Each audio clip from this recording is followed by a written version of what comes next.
حي على الفلاح۔ مسجد نبوی میں سیدنا عمر رضی اللہ تعالیٰ عنہ اور بہت سے صحابہ کرام تشریف فرما ہیں۔ بہت سے فریادی اور مظلوم موجود ہیں اور انصاف فراہم کیا جا رہا ہے۔ اسی اثنا میں ایک طرف سے چند لوگوں کی آمد ہوتی ہے۔ کیا دیکھتے ہیں کہ دو جوان ایک خوبصورت جوان کو پکڑ کے لا رہے ہیں۔ دو نوجوانوں میں سے ایک بولتا ہے کہ یا امیر المومنین، یہ نوجوان میرے باپ کا قاتل ہے، بس اس سے ہمارا حق دلوا دیجئے اور قصاص لیجئے۔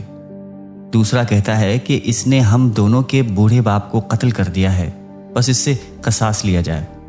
یہ سن کر تمام حاضرین اس جوان کی طرف دیکھنے لگتے ہیں۔ آپ رضی اللہ تعالیٰ عنہ نے ملزم سے کہا کہ تم ان دونوں کا الزام سن چکے ہو، اب تم اپنی صفائی پیش کرو۔ ملزم نے فرمایا کہ یا امیر المومنین، مجھے غصہ آ گیا تھا، بس میں نے ایک ہی پتھر اسے کھینچ کے مارا اور ان کا باپ مر گیا۔ آپ رضی اللہ تعالیٰ عنہ نے کہا کہ افسوس، تو تم مجرم ہو، یعنی تم نے قتل کیا ہے، کیونکہ تم نے خود اعتراف جرم کر لیا ہے، بس قصاص لازم ہوا، اب تمہاری جان نہیں بچ سکتی۔ نوجوان مجرم نے سر جھکا کر کہا کہ مجھے دین اسلام کے قانون اور خلیفے کے فیصلے سے انکار نہیں ہے، لیکن ایک آنت چاہتا ہوں۔ آپ رضی اللہ تعالیٰ عنہ نے کہا کہ کہو کیا چاہتے ہو، تمہاری درخواست پہ غور کیا جائے گا۔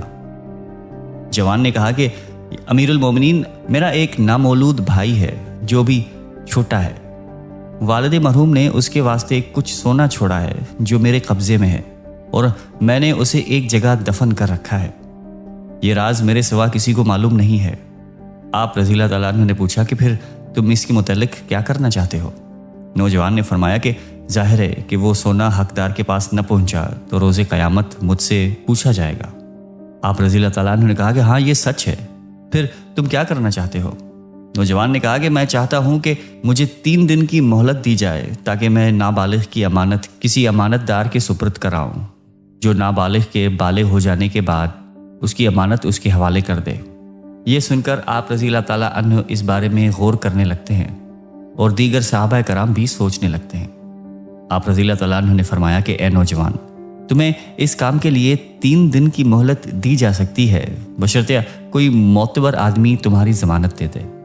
جوان نے یہ سنا تو سر اٹھا کر حاضرین مجلس کے چہروں کی طرف دیکھنے لگا، اور آخرکار اس کی نظر ابو ذر غفاری رضی اللہ تعالیٰ عنہ کے چہرے پر جم کر رہ گئی۔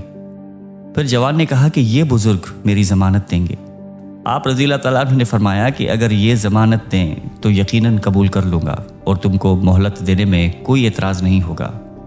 حضرت ابو ذر غفاری رضی اللہ تعالیٰ عنہ نے فرمایا کہ میں اس جوان کی ضمانت دیتا ہوں۔ حضرت عمر رضی اللہ تعالیٰ عنہ نے جوان سے کہا کہ ٹھیک ہے، تمہیں 3 دن کی مہلت دی جاتی ہے، امید ہے کہ تم چوتھے دن واپس آ جاؤ گے۔ جوان نے کہا کہ انشاءاللہ تعالیٰ میں ایسا ہی کروں گا۔ یہ کہہ کر وہ نوجوان وہاں سے چلا جاتا ہے۔ اس جوان کو گئے ہوئے آج 4تھا دن ہے۔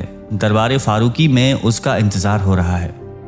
حضرت ابو ذر غفاری رضی اللہ تعالیٰ عنہ بھی خلیفے کے سامنے بیٹھے ہیں۔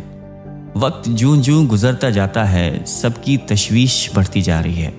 اس نوجوان کے بارے میں باتیں ہو رہی ہیں، ایسا حسین و جمیل نوجوان اور پھر قاتل، کیسی عجیب بات ہے، اور ایسے شخص سے وعدے کی تکمیل کی کیا توقع؟ ابو ذر نے دور اندیشی سے کام نہیں لیا، خدا خیر ہی کرے گا، یہ اس نوجوان سے واقف ہوں گے، تبھی تو انہوں نے ضمانت دی۔ پھر ابو ذر کی طرف دیکھ کر کہنے لگے کہ کیوں جناب، کیا آپ اس نوجوان سے واقف ہیں؟ ابو ذر نے کہا کہ نہیں، بالکل بھی نہیں۔ حضرت، جب آپ اس کے حالات سے واقف نہیں تھے تو پھر اس کی ضمانت کیوں دی؟ اس میں کیا راز ہے؟ لوگ حضرت ابو ذر غفاری رضی اللہ تعالیٰ عنہ سے پوچھنے لگے، جس پر آپ نے فرمایا کہ میں واللہ نہیں جانتا کہ وہ کون ہے، اس کا حسب و نسب کیا ہے، وہ کہاں کا باشندہ ہے۔ تاہم جب اس نے تمام حاضرین کو نظر انداز کر کے مجھے اپنا ضامن منتخب کیا تو میں نے یہ بات مروت میں قبول کر لی کہ اگر میں نہ کر دوں گا تو اسے مایوس کر دوں گا، اس لیے اس کی ضمانت دے دی۔ ویسے بھی مجھے اس کی شکل دیکھ کر یقین ہو گیا تھا کہ وہ راست باز جوان ہے۔ ایک صحابی نے اٹھ کر کہا کہ عجیب بات ہے، وقت جس قدر زیادہ گزرتا جا رہا ہے، حاضرین کی پریشانی بڑھتی چلی جا رہی ہے۔ مقتول بوڑھے کے فرزند ابو ذر سے سخت لہجے میں کہتے ہیں کہ لاؤ ہمارا مجرم، وہ کہاں ہے، ورنہ ہم آپ سے قصاص لیں گے۔ حضرت ابو ذر غفاری رضی اللہ تعالیٰ عنہ نے استقلال سے فرمایا کہ اگر مقررہ وقت گزر گیا اور وہ حاضر نہ ہوا تو واللہ میں ضمانت پوری کروں گا۔ چنانچہ بعض صحابہ کرام آپ دیدہ ہو کر آہیں بھرنے لگتے ہیں۔